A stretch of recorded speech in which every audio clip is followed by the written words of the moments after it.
Հայաստանի եվրոպական ուղղությունն ընտրվել է դեռ Կիլիկյան թագավորության ժամանակ, երբ ամեն ինչը, մշակույթը, արժեքները եվրոպական են։ Այսօր հոկտեմբերի 6-ից Civiltas հիմնադրամի նախաձեռնած «Ինչ գիտենք մեր արտաքին քաղաքականության տարբերակների մասին» թեմայով քննարկմանն ասաց Հայաստանի նախկին արտգործնախարար Ալեքսանդր Արզումանյանը։ Միջոցառման մյուս հյուրը Ազգային ժողովի արտաքին հարաբերությունների հանձնաժողովի նախկին նախագահ Հովհաննես Իգիթյանն էր։ Քննարկումը վարում էր լրագրող Թաթուլ Հակոբյանը։ Հայաստանի հնայի 20%-ը ձևավորվում է Ռուսաստանում։ Մենք Ռուսաստանից կախված ենք տնտեսապես, քաղաքական իմաստով, մշակութապես եւ նաեւ ամենագլխավորը հոգեբանորեն։ Մենք դեռևս զգում ենք կարծեք թե ինչ որ Ռուսաստանի մաս։ Նկատի ունեմ ոչ այն հատվածը, որը արտաքին աշխարհի հետ շատ շփումներ ունի։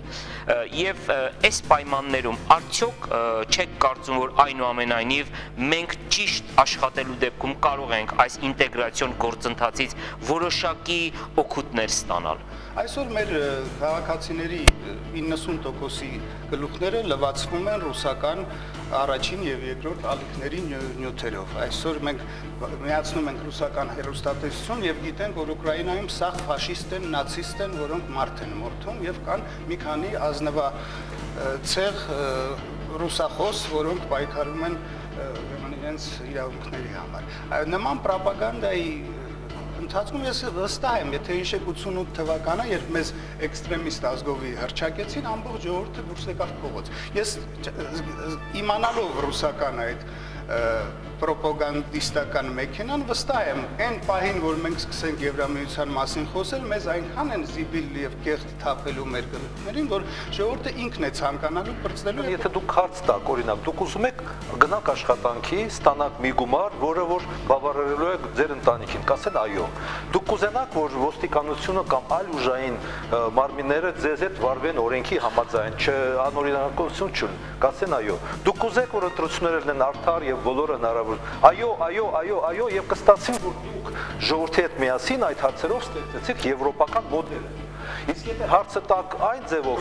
հակառակը, ահա, եւ այլն կստացվի որ ռուսական, սա է խնդրեմը, որ հարցը եւ այս պարոնը շատ ճիշտ հարց տվեց, եթե հարցը տան ժողովրդին, օրինակ դուք ուզում եք այս, կստացվի որ ոչ ոք չի ցանկանա մաքսային միություն գնալ։ Գերմանիայի Դաշնային Հանրապետության արտակարգ եւ լիազոր դեսպան Ռայներ Մորելն անչափ կարևորեց քննարկումը, նշելով, որ նման հարցերը պետք է քաղաքացիական հասարակությունը քննարկի։ If you have a referendum, you have to have an educated society. Եթե անցկացվում է հանրաքվե, պետք է ունենալ կրթված հանրություն։ Ուստի նման միջոցառումներն անհրաժեշտ են պատկերացում կազմելու, տեղեկացվելու, այս պետության ավելի կրթված քաղաքացի լինելու համար։ Այնուհետև կարող ես հարցերը պատրաստել հանրաքվեի համար։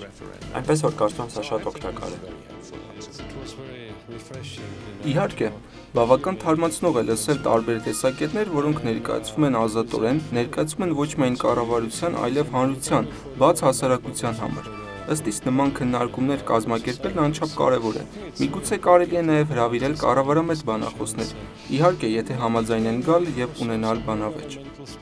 Միջոցառմանը ներկայացվեցին նաև թեմայի շուրջ Civiltas-ի հարցման արդյունքները։ Հեռախոսային հարցումն իրականացվել է 2014 թվականի հունիսի 19-ից 22-ին Հայաստանի բոլոր մարզերից եւ Երևանից շուրջ 1000 բնակչի շրջանում։ Հարցաշարը կազմել է Civiltas հիմնադրամը, այն վերանայել են միջազգային փորձագետները։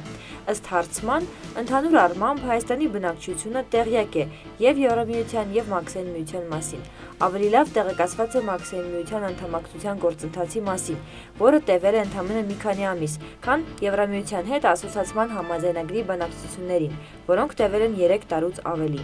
Ինտեգրման հնարավորության մասին լսած մարդկանց շուրջ 30%-ը չգիտի, թե ինչ օգուտներ եւ վնասներ կտա անդամակցությունը Մաքսային միության կամ ավելի խոր հարաբերությունների հաստատումը Եվրամիության հետ, թեև Մաքսային միության անդամակցելու մասին լսածների միայն 20%-ը տեղյակ չէ դրա օգուտների մասին։ Հետազոտության արդյունքները, ինչպես նաև քննարկումն ամբողջությամբ կարող եք գտնել Civilnet-ի կայքում։